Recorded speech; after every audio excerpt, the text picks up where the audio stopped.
Dalian is now full of unemployed, bankrupt, depressed, anxious, heavily indebted people unable to afford medical treatment. The situation is really dire. I don't know if you all feel the same way, but I think making money this year is particularly difficult. The most obvious thing on the streets is that they are mostly middle-aged and elderly people. You can hardly see any young people. I saw a news report the other day about someone cutting in line, which led to a fight. Are people so impetuous these days? There's too much hostility. Everyone should try to be more patient. Northeast China is the Rust Belt of this country. Global Rust Belt regions all follow the same cycle. Economic downturn, brain drain, declining birth rate, aging population, further economic downturn. Detroit in the US, Tohoku in Japan, the mining areas of Western Europe. Which of them didn't fall from glory to oblivion? It's just that the decline in Northeast China has been too rapid. It has completed in only 40 years what others took 200 years to achieve, truly far ahead of the curve. Overseas Chinese netizens have already begun to say one thing: listen to the CCP and you'll be rushing to the crematorium. In the past 70 years, the 3 northeastern provinces of China have been the most obedient to the party. It can be said that if other provinces in China do not heed the lessons of Northeast China, then Northeast China today will be the whole of China tomorrow. In this episode, we'll focus on Northeast China, a region that has never truly emerged from its predicament. Shenyang is considered a new first-tier city, so why are there so few people in the malls at lunchtime? Where have all the people gone? As the most populous city in Northeast China, it's almost deserted. Have all the people from Northeast China moved south? Last night, I went out for drinks with a friend who lost his job. Is everyone in Harbin unemployed now? Why is everyone looking for work? These past few days, fans ranging from 20 to 50 years old have been asking me if there are any good jobs. Is it hard to find work in Harbin now? My buddy wants to do something. He wants to work as a ride-hailing driver. I'm quitting, and he wants to take over. I'll discuss with him. The term Northeast phenomenon has long existed in China, referring to a series of problems including the difficulty in transforming its heavy industrial structure, a deteriorating population structure, and an economic precipitous decline. After the CCP seized power, the Northeast was the most industrialized region in China, holding a prominent political position and experiencing the strictest planned economy. However, after the reform and opening up, the entire Northeast fell behind. This planned economy mindset comprehensively influenced the people of the region, which can be seen from the local government system and its implemented policies, to the mindset of people at all levels of society. The implementation of the CCP Central Committee policies is also the strictest here. For example, the family planning policy was very strict, resulting in the most negative consequences. The Northeast's economic backwardness, rampant corruption, and deplorable politics led to the downfall of many high-ranking CCP officials, starting in the Northeast. This is because it's China's old industrial base, with numerous state-owned enterprises, rampant corruption, and a severely corrupted mindset. At the time, there was a saying in China's investment circles: investment doesn't cross the Shanhai-Guan Pass. North of Shanhai-Guan Pass lies the Northeast. This means that the Northeast is a very unfavorable market with an underdeveloped private economy. In the late 1990s, the CCP implemented brutal reforms to state-owned enterprises, leading to massive worker layoffs in the region and resulting in economic collapse and severe hardship for the Northeast. In 2001, China joined the WTO, leading to a relaxation of social regulations. Many people from Northeast China went to Hainan and other parts of southern China to work, alleviating the problem of layoffs. However, the Northeast's own economy collapsed, unable to solve the employment problem, forcing a further exodus of people from the region. This population loss and economic decline, in turn, further lowered the birth rate, creating a vicious cycle. The CCP's brutal reform of state-owned enterprises in 1998 resulted in massive unemployment among workers in Northeast China. The 2010 film The Piano in a Factory depicted this period of history. The film tells the story of a father who lost his job and fell on hard times. Unable to afford a piano for their daughter's wish, the father and his friends decided to build one themselves. So they are using their skilled steam-making techniques to build the piano. The film is full of humor and sentimentality, but many viewers from Northeast China or children from the region shed tears while watching it. One viewer wrote, "As someone who grew up in the industrialized area of Northeast China and a member of a working-class family, I cried throughout the film. Brick walls, chimneys, layoffs, factories, rusty workshops, and the desperate, almost desperate wisdom of the lower classes. The collapse of a class, a lament for the factory workers' kids. More absurd than imagined is their humble dream. A key tactic of the CCP's brainwashing is creating new terms. Unemployment in China isn't called unemployment, it's called getting off the position, which gives people hope that they might one day return to their positions or be moved to another. At the time, the CCP media also heavily promoted a song called Starting Over. The song goes, "Look at success and failure, life is heroic, it's just starting over again." The truth is, not everyone has the opportunity to start over. I especially love this movie, watched it once and then again. She recalled, first, Mom didn't have to work anymore, the entire production line's machines were sold. She received a minimum living allowance of $19 and sat at home watching TV all day. Dad was also laid off soon after, looking for work everywhere, but predictably, he couldn't find anything. The audience said that her friend in Shaoqin, who was the same age, had a father who later became a street thug, fighting at home and driving his wife insane. The insane woman was filthy, often scavenging for food in garbage dumps, completely unrecognizable from her former simple and pretty self. Shaoqin later left home and no one knows where she went. She wrote, "There are too many stories like this around me, cruelty has become commonplace. A year's service is worth only a few hundred yuan. People with decades of service receive $2,800. The reform of state-owned enterprises affected far more than just one generation. It affected even more of these workers' children. This difficult period of their youth will likely be a shadow they never forget. Many of my classmates dropped out of school and were thrown into jobs as apprentices in barbershops, selling shoes in malls, working in restaurants, becoming another kind of dispensable cog in the machine of society." Nearly 30 years have passed. What is Northeast China like now? The average salary in Harbin in 2026 is $1,200. How much do you earn?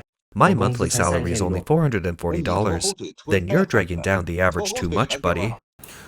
A friend asked what's over in Shenyang. I'll tell you what's over in Shenyang. Shenyang salaries are over $300, at most $500. Shenyang has too many scammers and too many unfinished buildings.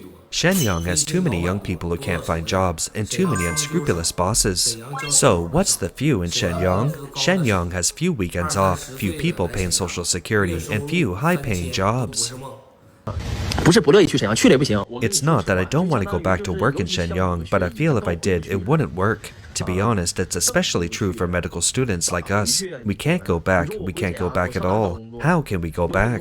If I go back to Shenyang, where can I find a job? At most, I would get a job at the 4th People's Hospital of Shenyang. How much can the 4th hospital pay me? I estimate around $1,500. You know, during my residency training in Shanghai, I earned $3,000. And now you want me to go back and earn $1,500? No way. It's unbearable. The most authentic scene in Shenyang, this year when friends gather for meals, no one talks about buying houses anymore. Everyone's talking about side hustles and such. Before, you could easily make money opening a barbecue stall in the West Rail District. Now look at the night markets. The stalls have changed hands time and again. The most absurd thing is that those classmates who used to think getting jobs in the government sector was the ultimate winners in life are now silent when asked about their take-home pay. What are people in Shenyang relying on to survive this year? Let's hear what you want to share. Recording the real life of a family of 3 in Harbin, Brother Feng is 36 years old this year, unemployed in his middle age. I've been a full-time stay-at-home mom for 3 years. From the end of last December until now, 3 months have passed, and I still haven't found a job.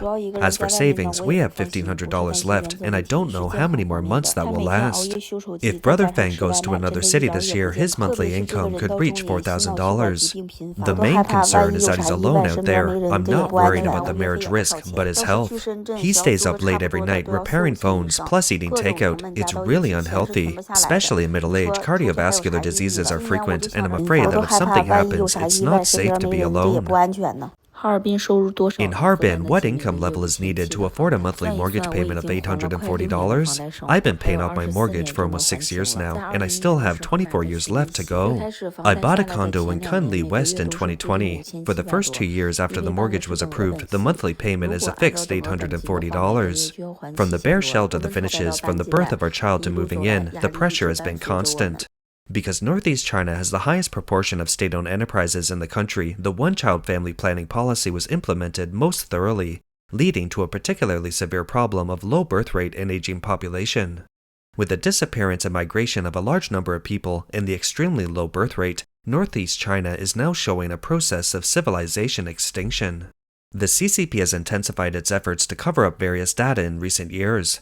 Therefore, we use 2024 data for Northeast China, which is likely still to contain significant inaccuracies. Public data shows that in 2024, Heilongjiang Province in Northeast China had a birth rate of 3.35 per thousand, with only 3 newborns per 1,000 people. In terms of divorce rate, the province's divorce-to-marriage ratio reached a high of 81% in 2024, meaning that for every 100 couples who registered for marriage, 81 couples registered for divorce.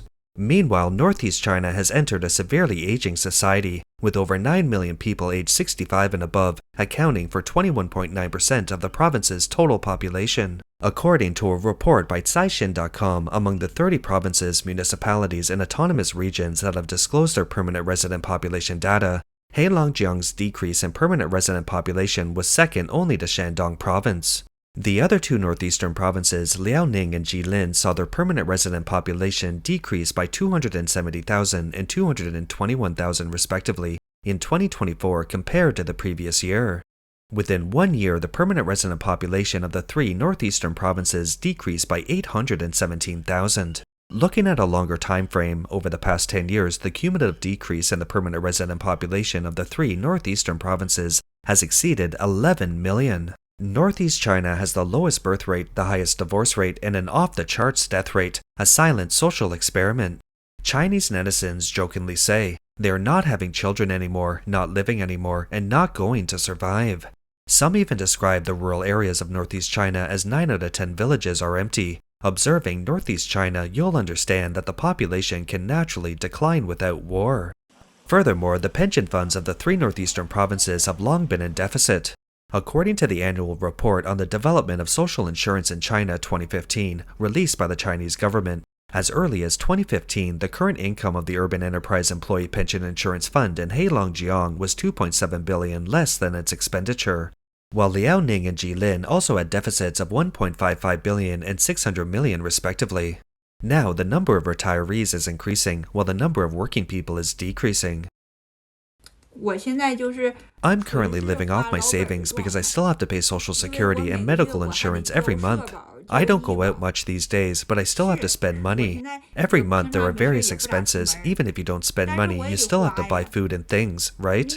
So I'm thinking that after the Chinese New Year, I must go out and find some work. In Dalian, the salary is $380, not the base salary, but the minimum. If you want to claim the 5 social insurances, they will be deducted from your salary. After talking to the boss the other day, he said the total for the 5 social insurances is $190, and after deductions, there's not much left. Not even enough for my child's kindergarten fees. Recently, I've been thinking about quitting. All the new recruits who joined with me have quit, and I'm the only one left. Yesterday, the boss even sent me a private message on his work account asking, "Are you okay? Relax and take it slow." I didn't reply. For over 20 years, the CCP has launched round after round of Northeast revitalization strategies, but the disadvantages of the Northeast have become apparent. Its GDP growth rate has almost consistently lagged behind the national average, with some areas even experiencing negative growth. The bursting of the CCP's real estate Ponzi scheme bubble has been a double blow to China's Rust Belt states. Mortgage loans have become a mountain weighing on people's heads. At the same time, the unemployment crisis looms large. Have you noticed a cruel reality? It's not a question of whether house prices will fall, but rather that nobody wants to buy your house. Before, a price drop of $15,000 would attract buyers. Now, even a $44,000 drop doesn't draw any attention. You'd think it's a price issue, but actually people's confidence has simply vanished. Those with genuine housing needs fear buying at a price that's already plummeting. Those looking to upgrade fear further price drops after upgrading. You check list pricings on your phone every day, and deep down you know better than anyone that this house is slowly turning from an asset into a burden. Don't wait for a rebound. This market is no longer what you remember. I'm confessing, I'm 35 years old, unemployed for 2 years, and still no job. I don't dare tell my relatives, and I don't dare see my friends much. I'm just very depressed, listless, and have no interest in anything. When searching for jobs now, it's mostly just real estate sales or secondhand home sales. I also saw many recent graduates, they're having a hard time finding jobs. If they're having a hard time, how much harder will it be for me? 大连国企的朋友们 Friends working in state-owned enterprises in Dalian, how are you all doing? I have two friends who experienced similar situations this year. The first one's husband worked at a Dalian water supply company for many years. This year, due to company restructuring, he was on the list and laid off without warning. The second one's husband worked at the shipyard in Xianglujiao, a ship operator. Also this year, around the end of May, he was laid off as well. The blogger said that one of her clients worked at the Dalian Public Transport Group and that for the past 2 years he hasn't received full payment. Finally, at the end of the year, they were told he would receive a small payment, but in the end, he only received $100. People in Northeast China still hold on to the outdated belief that getting a job in a state-owned enterprise is like having an iron rice bowl, a secure job until retirement. This time they realize that the era of a so-called state-owned enterprise reform 28 years ago has returned. My sister, born in 1995, a master's student from Dalian, is about to experience another round of involuntary unemployment.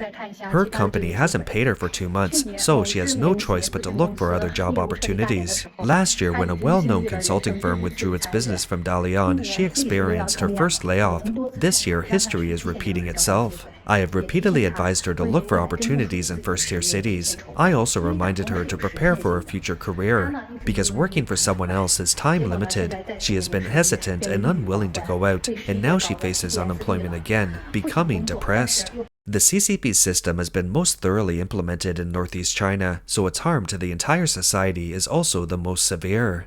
Now that this consequence has been exposed, it shows that the CCP's policy system is a complete failure. Because of its devastating population decline, the Northeast economy is rapidly sliding towards collapse. The nationwide crisis of extremely low birth rates is now in fact kind of similar to the Northeast situation, and other regions of China have social systems virtually identical to the Northeast's. The Northeast, simply due to its high proportion of state-owned enterprises and more stringent family planning policies, has unfortunately become a harbinger of collapse. If the CCP's political landscape continues its leftward shift and other parts of the country follow suit, then they will not escape this fate. It serves as a warning to other provinces. Maintain distance from the party's central committee, otherwise the Northeast's present will be the future of all of China. That's all for today. If you enjoy our content, please give us a thumbs up, subscribe, leave a comment, or share it with a friend. We appreciate your support, and we'll see you next time.